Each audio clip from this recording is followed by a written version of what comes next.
By the way, ako gali si John Michael Lacson, ang vlogger na si Suroy ni Binoy.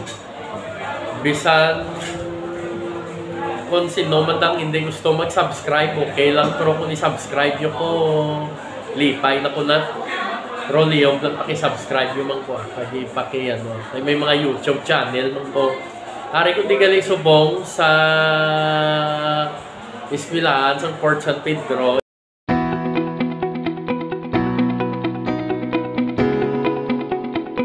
Interview na ako ng choreographer nga ginsabayan sa una nga tribo sa Ninipay.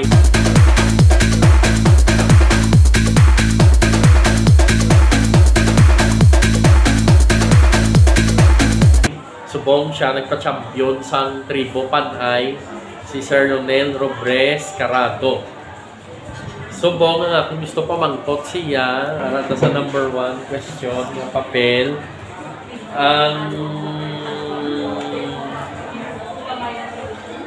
Nakita ko itong adaan na sir, si Mosa Inobses, pagpang-mixture ko sa costume.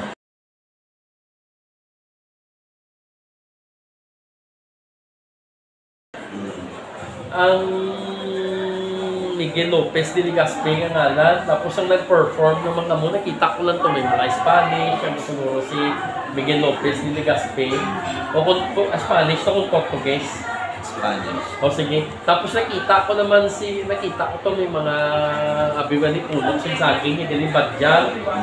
Tapos nakita ko naman to, Gabi, ito galing. Tapos nakita ko naman ang mga tanong, pero hindi ko tanong kung anong pag-portrait mo sa performance, yung naging perform sa Panay. Pero ano plus ito sir, usually naging perform nila, nga concept.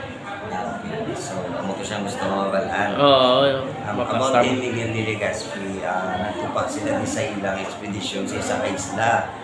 So, pinanagudayan ko sila, nakulangan sila sa supply ng pagkaon. Which means ang muna nagbatak sa utok niya, magsubo sa iya, ang mga masaligan na tinawag, mag-ibot sa iba ng mga kaislahan. Nakalambot sila sa isla, na kung sa diin mula pa na sa muna pangalan. Nakita nila kung ano kaabundan ang lugar sa kadutaan kag sa kadagatan. That's why mo to nakita mga puro tanong, amo to siya mga palay. And gabi, mga root crops, mga balinghoy, mga kamote, mga amo to siya. And amo to ang gina-harvest sa mga native people na diri sa duta. So mga wala pa pangalan ng ilang isla. Sa nakita to sa Spaniard, sa mga tinawag ni Miguel de Legazpi, ang kaugana sa amo to nga isla. Ginbalikan nila si Miguel de Legazpi sa Cebu. Kagin sugid nila kung anong mayara dito sa mga lugar. So gitawag nila kung sa Spanish word ang pan, which means bread or food. Ang high is there. That's why ginambal nila nga Panay and esta isla, may pagkaon sa dito nga isla. And paghangop sa mga native people, gitawag sila nga Panay. Abi nila ang ilang lugar is Panay. That's why nangin Panay ang Panay. Ay, thank you very much. Trivia siya, trivia. So, din nagalin ng name nga Panay. O sige, continue sir. Balik sa Cebu, kay sa Cebu sila nga isla halin. Hapon nila mga Agustinian Greece. Hindulong nila ang replika ni Santo Niño de Cebu sa Iloilo. So, isa ang mga reason why nagdinagyang ang Iloilo is because sa pag-abot diri sa replika ni Santo Niño de Cebu. That's why nagalabira Iloilo music sila. Nga paywati, nga nag-remaking sila, nagasinadya sa ilang ang Dinagyang Festival. That's why nga may music sa tunga at sa drummers nga halabira ay nagasaot sila. And nagdinagyang costume ako. Amo lang to kasi nga mga istorya. Wow, thank you very much. Sir, tungod si mo naintindihan ko ng concept kung ano. Kay blam mo sir, kay nakabutang ko nga, pero subong sa ulo ko pa nimo yung istorya nga concept. Kaya nga, kung lang to sir, kung di nakita ko itong sinopsis sa papel, ginbasa ko, tinun mabi kay English.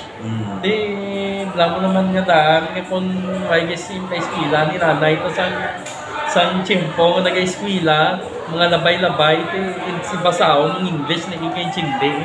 Pero may lang yan sir, gin-explain mo na intindihan ko ng concept. Di, subong na naman sir, ako naman ipamangkot about sa preparation mo sa aliwan.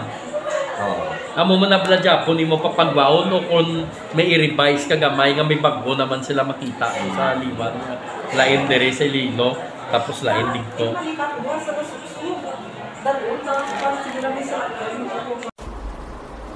A few moments later. Ang sa Aliwan Festival, by the way, kayong istorya ko sa sang principal sa school, nag-post lang gamay. Subong, mabalik na kami. Ang interview ko subong naman kay sir, kung ano ang preparation niya sa Aliwan, may malain bala or lain ang in-perform din nila, may medyo i-revise sa kung mag-join na to sila sa Aliwan. Kung na mo man dyan, kung nang i-perform nila. Ang muna pamagutan, maybe hindi ko pa siya masabat, kaya ang ako na decision na kasalalay man sa tanang as a team, kinanglan mo mag-work together. Pero kung innovation na ginatawag, ma-revise or ma-umbra bago, depende sa mga kasultan naman. Pero nagapangama naman kami, siyempre, big event ang Aliwan. Pinakabantog na festival sa buong sa Pilipinas. So, dapat ang mga preparation, bunggahan man. So, expected naman ang iguro sa mga Ilonggo nga kinanglan na itong maningwa at maka-come up sa good quality na performance para sa Aliwan. Yung mga compete sa ibang region. Namuhin na siya. O sige. Number 3, ano ang sekreto sa choreography mo, sir, nga nakuha mo ang kiliti sa judge nga imo nagidya pala time subong naging padaog nagidya? I don't know kung ano, pero sa ako lang, matyagaan ko man lang doon nag-go ang tanan. Although may mga problema, nag-abot, pero smooth ng Japon. And always na kami nagabasa sa kung anong may aral sa amon din. Doon naging mahipos kami ang malinong abi. And mas priority naman ang faith naman kay Senior Santo Niño. Regarding sa competition, mas nabaw ang panata naman ang mga devotion sa iya.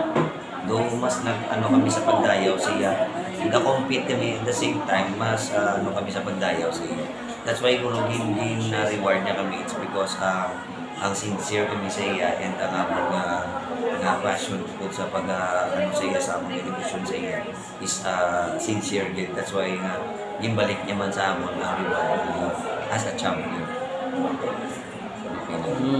Thank you very much. Gigaling kay Sir Lonel Robles Carado, naging pagbigyan niya kitang iyaman nga nagupot siya sa muna sa Aninipay. Ang sarap na nakapa-champion panay nga choreographer, pero yung pagbigyan niya kung ultimo pa lang itong vlogger si Lilo. Pero thank you very much, kid sir. Congratulations sa imo pag-champion, sir. Proud kid ko, sir. Nga nakapa-champion nga, sir. Okay. Sige.